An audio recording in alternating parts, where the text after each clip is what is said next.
Party Delhi వేదికగా జనసేన ప్రస్థానం జాతీయ సమగ్రత కోసం అనే ప్రత్యేక సమావేశాన్ని నిర్వహించింది.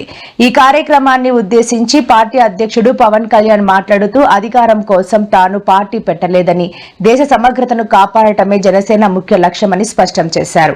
ఈ 12 ఏళ్లలో ఎన్నో పోరాటాలు, ఉద్యమాలు చేశామని పవన్ గుర్తు చేశారు. మీరు చూస్తా ఉన్నారు కాక్రోచెస్ అనే ఇదిగోండి అని నాకు సుమతి శతకం గుర్తొచ్చింది. అంటే చాలా చిన్నగా కనిపించే క్రిమి కీటకాలు కూడా, చిన్న చీమలు కూడా ఒక బలవంతమైన సర్పాన్ని చంపేస్తాయి అన్నట్టుగా చిన్న చిన్న ఆలోచనలు ఇండివిజువల్ వ్యక్తులు వీళ్ళందరూ కూర్చొని మనకి సరైన దేశం తాలూకు గాఢతని కానీ, తీవ్రతని కానీ, దీని తాలూకు లోతును అర్థం చేసుకోకపోతే చాలా డివిజివ్నెస్ యాటిట్యూడ్తో మాట్లాడి దేశం తాలూకు సమగ్రతని బలి చేసేయడానికి ఎప్పుడు శక్తులు సిద్ధంగా ఉంటాయి. అలాంటి ఆలోచన ప్రవాహంలో మనం చిక్కుకోకూడదు అన్న భావన తెలియజెప్పడానికి ఈ ఢిల్లీని వేదికగా పెట్టాం. అయితే చాలా కోట్ల మంది చిన్న చిన్న ఆలోచనలు వ్యక్తులు కూడా కలిస్తే అది మంచి కావచ్చు, చెడు కావచ్చు, చాలా బలమైన ప్రభావాన్ని సృష్టించగలరు.